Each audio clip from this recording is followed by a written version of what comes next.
Hello everyone, welcome to the lecture series on analog electronics. This lecture series is a part of Let's Crack the Gate initiative by TechIF faculties. Today we are going to discuss about DC biasing. I've already discussed with you what is operating point, what is DC load line, right? The process of fixing this operating point is called DC biasing. So if you have forgotten those things, we'll see it again. Now, this is the characteristics of our transistor. This is the output characteristics. On this output characteristics, we are going to superimpose the characteristics of a network. That network consists of DC supplies and resistors.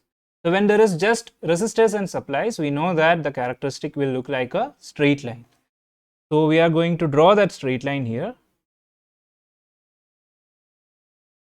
This is the straight line. Now this is actually a superimposition of the DC network on our transistor. So this combined characteristics is a result of that. So here we have a point. We will be finding out this point and this point, and we will be joining these 2 points, and then we will get the DC load line. Okay. Now where the DC load line intersects with the transistor characteristics, those points can be our Q points. So this can be a Q point, this can be a Q point, this can be a Q point.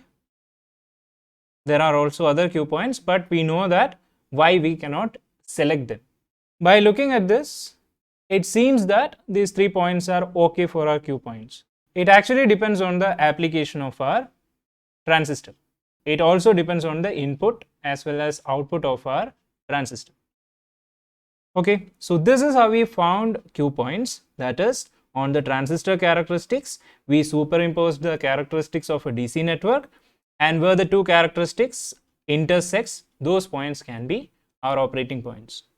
So after drawing this line and after finding out the intersections, we can find out what will be the value of our supply voltages and resistors, so that we get this much IC and this much VCE in the transistor. Okay, the process of fixing this point is called DC biasing. Now we know that here we have IB, this is IB1, this is IB2, this is IB3, IB4, and so on. So in other words, we can say that the Q point is the intersection of this DC load line and the transistor characteristics for a given IB. So that means this point will be a singular one, right? So now the major function of DC biasing is to fix this point, fix this current and fix this voltage, right? But there is one more issue, that is, let's say we have fixed our Q point at Q2.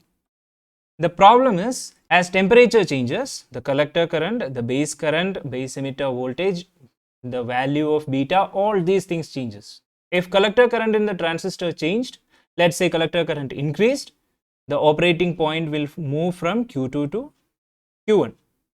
Okay, so there is an issue of change in temperature affecting the Q point. So when we are using a biasing circuit, we have to keep that in mind also. That is, temperature shouldn't change the Q point or operating point. So with respect to that, there is a concept called thermal stability. That means our biasing circuit should ensure that even if temperature changes, the Q point or operating point doesn't change much. If our biasing circuit can do that, then that biasing circuit has more thermal stability. Now let's see what actually happens when temperature changes. Okay, so let's say temperature increases. When temperature increases, ICO increases. This is the leakage current. What is the reason? The main reason for ICO to flow is because of the minority charge carriers. As temperature increases, more and more minority charge carriers are generated, and if more and more minority charge carriers are generated, that means ICO will increase, leakage current will increase. Now we know the relation between IC and ICO. IC is equal to beta IB plus beta plus 1 ICO. So what happens if ICO increases? IC will increase. So if ICO increases, IC will increase. So when we look at the graph, when temperature increases, IC will increase and our Q point will shift. Actually, there is a relationship between this temperature and ICO increase. If temperature T increases by 10 degrees Celsius, ICO will double. If temperature T increases by 1 degree Celsius, ICO increases by 7%. That is the increase in ICO if temperature increases even by 1 degree Celsius. So this is a major issue. The increase in leakage current is a major issue. Okay. Now the second thing is, as temperature increases, VBE, that is the base emitter voltage, decreases. And this decrease in VBE, let's call it delta VBE, is equal to minus 2.3 millivolt per degree Celsius. For every 1 degree Celsius increase in temperature, VBE decreases by 2.3 millivolt. We also know that when VBE decreases, the value of IB will increase. If IB increases, what happens to IC? IC will again increase. Okay. So if IB increases, then also our Q point will change. Also IC is increasing. Now the third issue is, as temperature changes or as temperature increases, beta increases. That is, the current gain beta increases. But this change in beta because of temperature is not that much of a serious issue. The main reason for change in beta is changing of our transistor.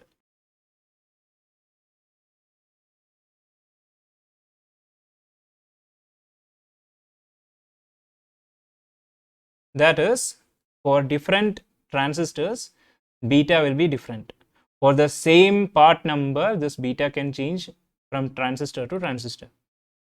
So if we change a transistor because our all transistor is inoperable, then that means there will be a change in beta.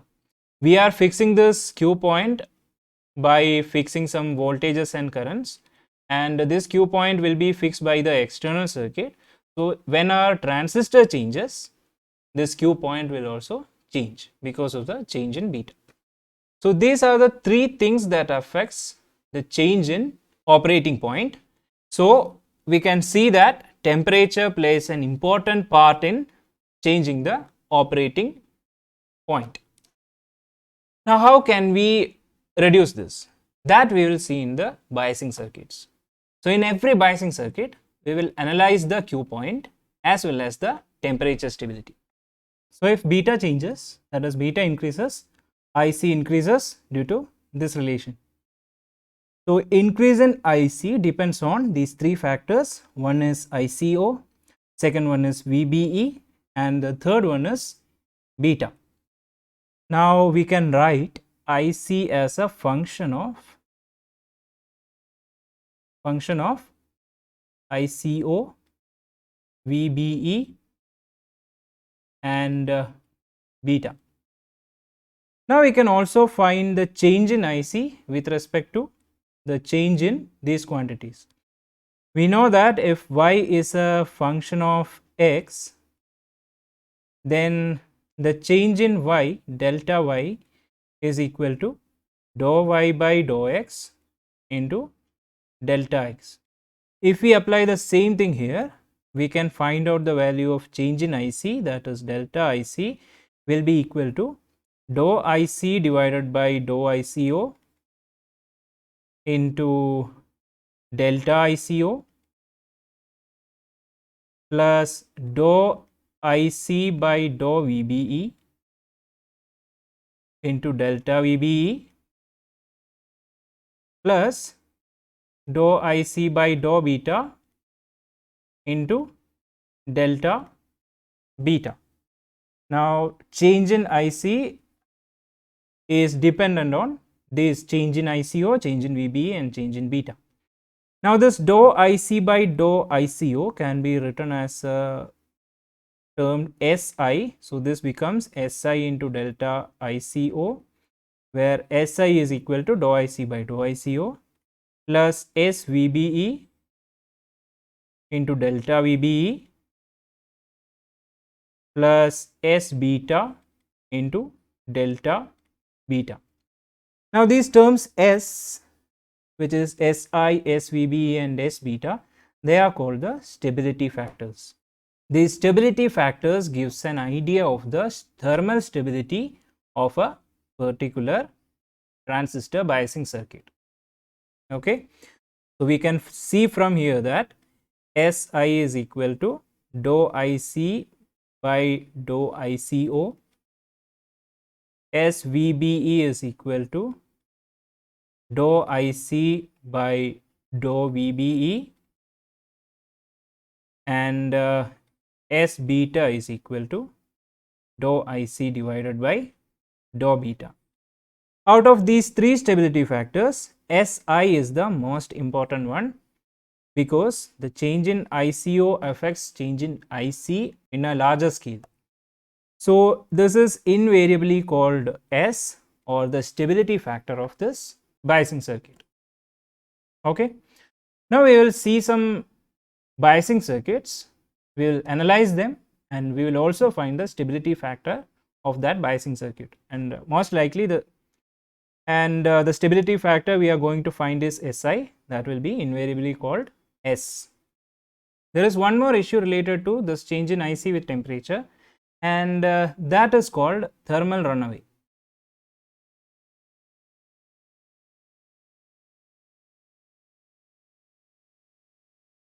That is, if temperature increases, we know that ICO increases, right?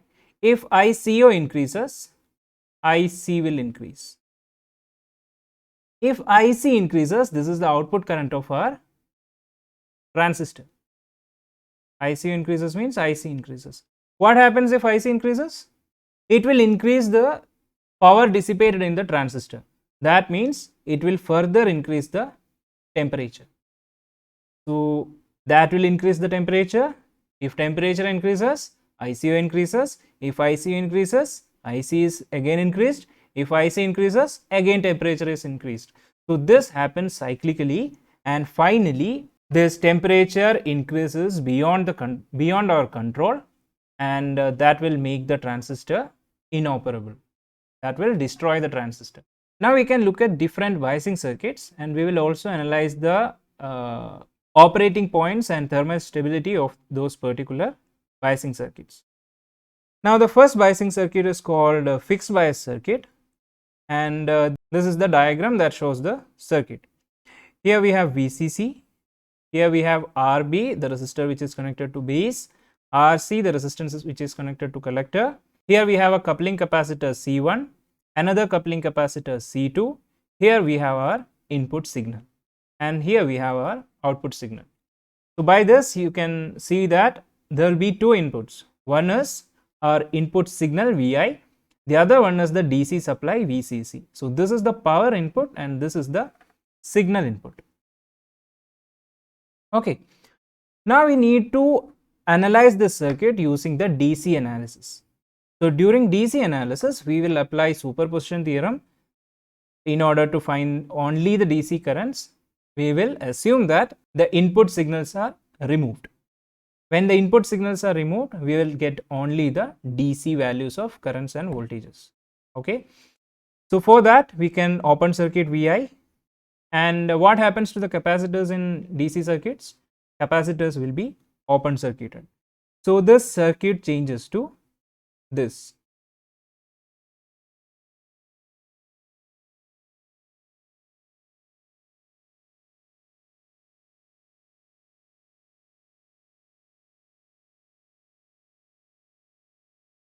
VCC, RC and RB. Now I am changing this further, that is, this is our transistor. Here we have RB, one end of RB is connected to VCC. I am just splitting this. This is RC, one end of RC is connected to VCC, right? So our circuit becomes like this. Here we have our VBE, here we have our VCE. Also IB current flows here, IC flows here and IE flows here. So this is our circuit. Now we can analyze this circuit, right? So first is, we can call this loop, that is base emitter loop, the input loop, and the collector emitter loop the output loop. So in the forward biased input loop, what will be the value of IB? Here we have a voltage VCC, here we have a voltage drop VBE, and there will be a voltage drop here which is IBRB.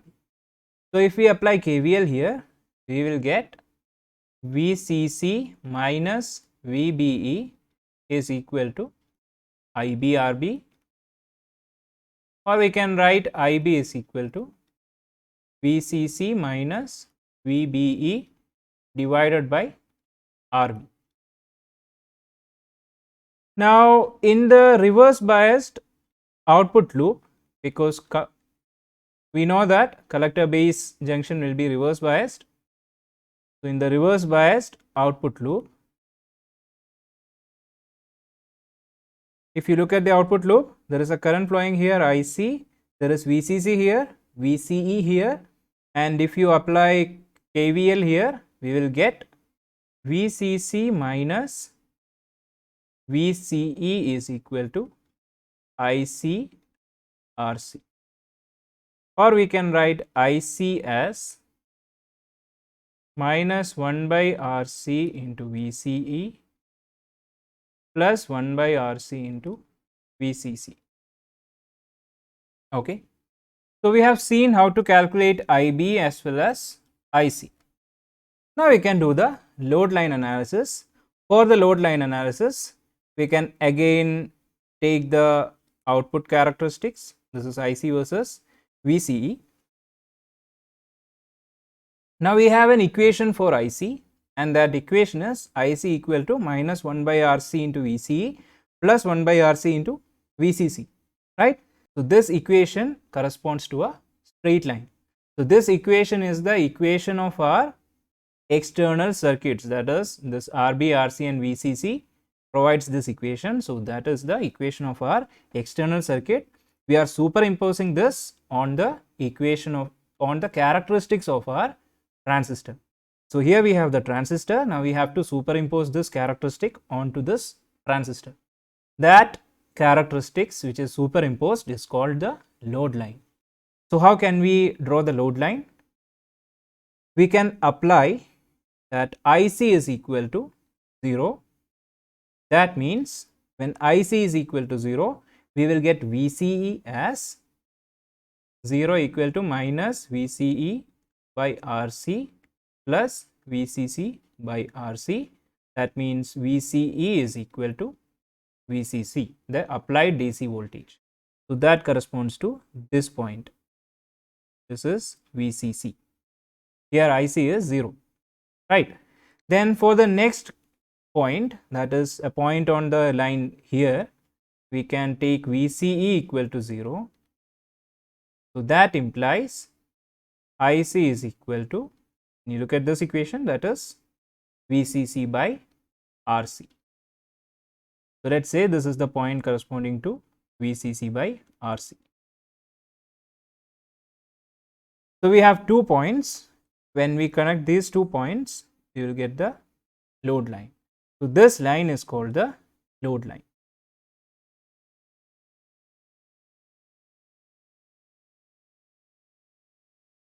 Okay. Now we have so many Q points on this line. This can be a Q point, this can be a Q point, this can be a Q point. This can also be a Q point if we are not bothered about non-distorted outputs. So these are the Q points. Okay, this is the load line. Now we know how to find the load line. We need to derive an equation for IC, then apply these two conditions, that is IC is equal to 0 and VC equal to 0. When we apply these two conditions, we will get 2 points in this characteristics. If we join these 2 points, we will get the load line. Now, what happens if we change the external parameters, that is external resistance? So there are 2 cases. Let's say this is our load line, this is VCC, this is VCC by RC. Same here.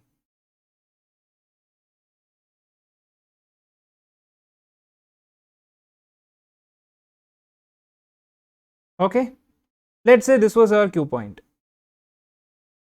and all these characteristics correspond to different values of IB. This is IB1, this is IB2, this is IB3, and so on.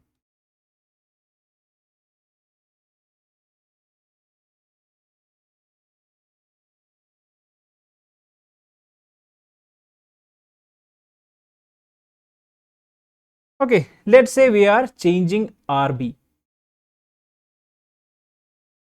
What happens to the Q point? If we are increasing RB, that means IB is decreasing, right? So if we increase RB, this Q point will move downwards. That is IB is reduced. So this is the new IB. If we decrease RB, what happens? IB will increase. So Q point will move like this on the load line. So this is the direction for decrease in RB.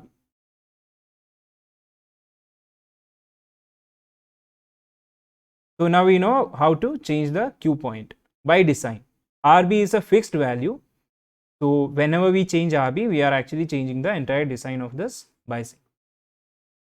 Now let's see what happens when we change RC. Changing RC. So if we increase RC, what happens is this value will be reduced, or we can say that the slope of this line will be changed. So increasing RC means the load line itself changes. Also, if we decrease RC, the load line changes like this. So if this was our Q point in the first case, in the second case Q point will be moved here, third case Q point will be moved here. Okay, so this is how we change the Q point by changing RB and RC.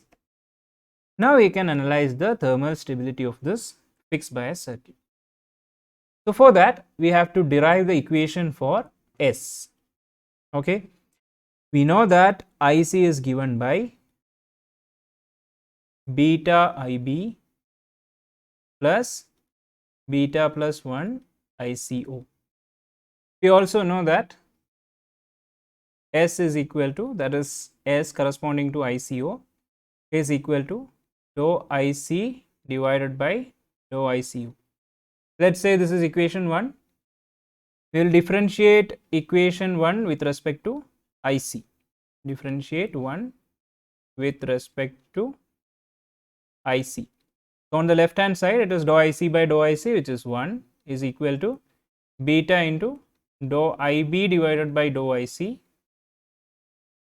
plus beta plus 1 into dou ICO divided by dou IC. Now if we take this term on the left hand side, 1 minus beta into dou IB by dou IC is equal to 1 plus beta into dou ICO divided by dou IC. Now this term is the reciprocal of S. So this is 1 plus beta divided by S. So what will be S? S is equal to 1 plus beta divided by 1 minus beta into dou IB divided by dou IC. So this is the equation for stability factor S, which is the change in IC corresponding to the change in ICO. Now we can analyze the thermal stability of this fixed bias circuit. So we have S equal to 1 plus beta divided by 1 minus beta into dou IB by dou IC. So we will write IB first. IB is given by VCC minus VBE divided by RB. VCC minus VBE divided by RB. So we can find out dou IB divided by dou IC. Now IB is independent of IC because none of these terms are dependent on IC. So dou IB by dou IC will be equal to 0. Now S is equal to 1 plus beta divided by 1 minus beta into dou IB by dou IC, which is 0. So that becomes 1 plus beta. Now the value of S is 1 plus beta, and we know that for a transistor, for a BJT, beta is a large value. The minimum value can be 50 and the maximum value can be more than 400. So S is a very high value, very much higher than 1. If S is high, that means dou IC by dou ICO is very high, that is change in IC with respect to change in leakage current is very high. Now that also means IC will change extensively with temperature. So this fixed bias circuit is not thermally stable. Now we can analyze the next circuit, which is called a collector to base bias. This is the circuit diagram. Here the resistance RB is connected from collector to base, not from the supply to base. This is VCC, this is RB, this is RC, C1, C2, this is Vin, and this is Vout. This is our base, collector, and emitter. This is also an NPN transistor.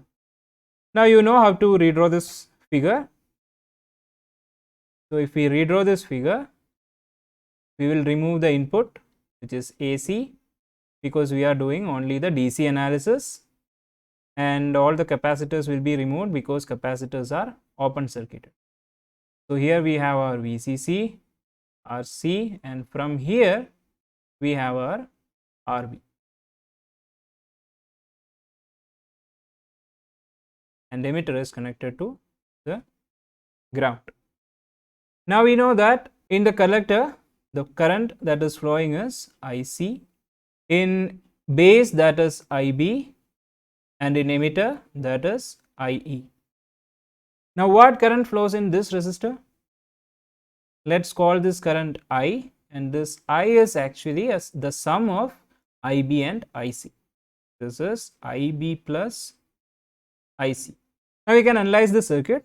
For the output loop, we can write VCE is equal to VCC minus IB plus IC into RC, right? VCC minus the drop in this resistance, the current is IB plus IC, so IB plus IC into RC. That corresponds to VCE. Now here we have VBE. Now if you look at the input side, actually they start here at VCC. So from here, this will be the loop. So if we derive an equation here, we can write that VCC minus VBE is equal to the drop here plus the drop here. That is IB plus IC into RC plus IB RB. Now VCC minus VBE is equal to IB into RB plus RC plus ICRC. Also, IB can be written as IB is equal to 1 by RB plus RC into VCC minus VBE minus RC divided by RB plus RC into IC. So, this is the value of IB. Now, we can do the load line analysis for this biasing circuit. Now, if you look at the equation corresponding to this, VC equal to VCC minus IB plus IC into RC. According to this equation 1, we can find out the load line. So, here VCE is equal to VCC minus IB plus IC into RC. So, if we put IC is equal to 0, that was our first condition, that is to find the value of VCE corresponding to this case.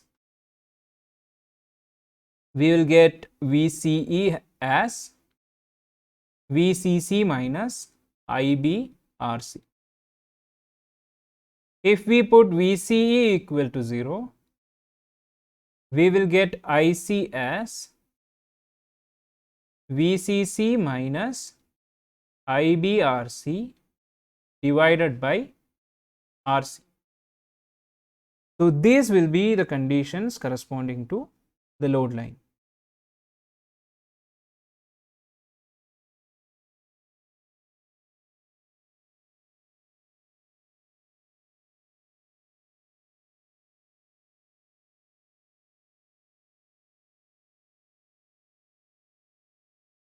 Here we have VCC minus IBRC, and here we have VCC minus IBRC divided by RC. Now, there can be different Q points with respect to this load line. Okay.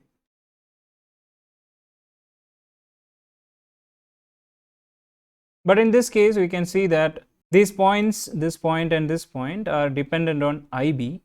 So, we will assume that if RC is very less, IB is already less.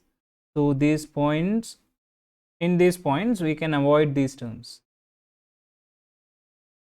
So, this is again VCC divided by RC and VCC only.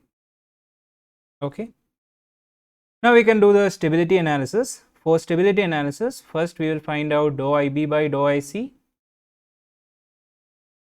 If we look at the equation for IB, it is equal to 1 by RB plus RC into VCC minus VBE minus RC divided by RB plus RC into IC.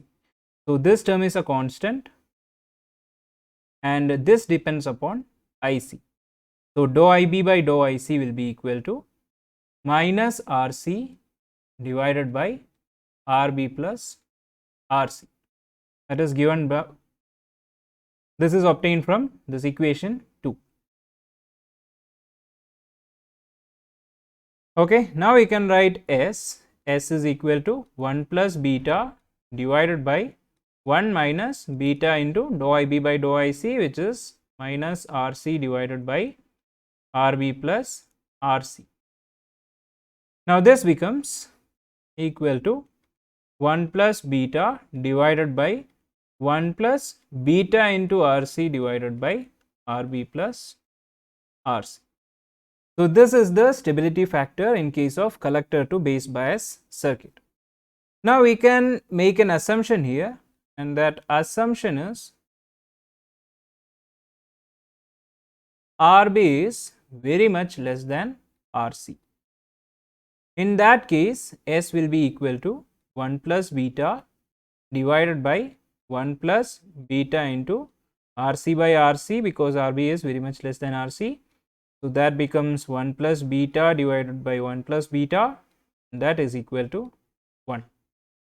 That means by selecting appropriate values for RB, we can change the value of stability factor and we can make it equal to 1 also. If it is nearly 1, that means the change in IC with respect to temperature is very less. Okay. This can be said in another way, that is, if you look here in this circuit, the collector to base bias circuit, here we have a voltage Vc and this voltage Vc is given by Vcc minus IC plus IB into RC, right. So, in terms of Vc, we can write IB as Vc minus VBE divided by RB. So, IB can be written as Vc minus VBE all divided by RB. So, we know that as temperature increases, ICO increases, this is the leakage current. As ICO increases, IC increases. If IC increases, according to this equation where VCC and RC are constant, VC decreases, right. If IC increases, VC decreases. If VC decreases, according to the second equation, IB decreases. So, if IB decreases, we know that IC is equal to beta IB plus beta plus 1 ICO. So, if IB decreases, IC will decrease, that is, IC does not decrease entirely, the part of IC that should increase because of an increase in ICO, some part of it decreases. IC should increase because ICO increases, but some part of it decreases due to a decrease in IB because of the relation between IC and IB. So, there is a negative feedback here because of the collector to base resistor.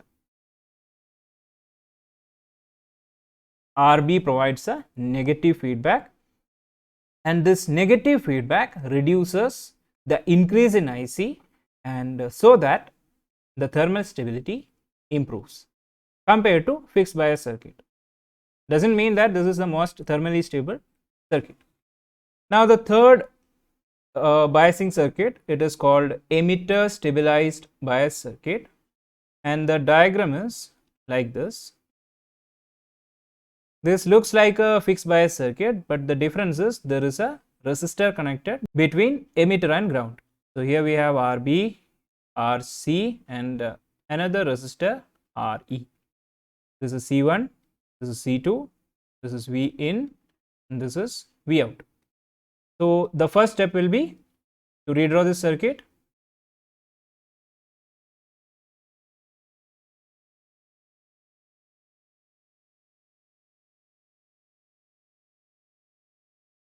I am directly going to the final circuit.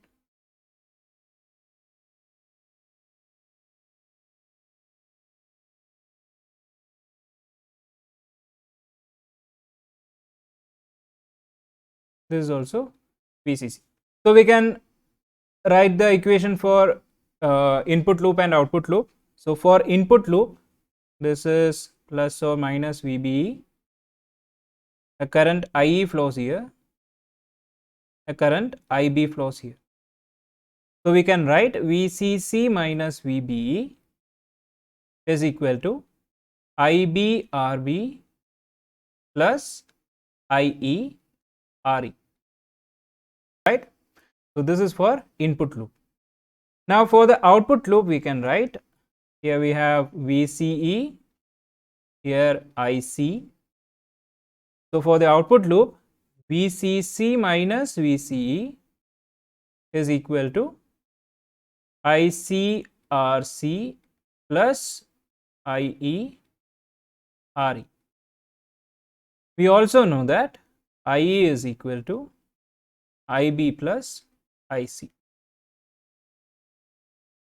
These are our three equations.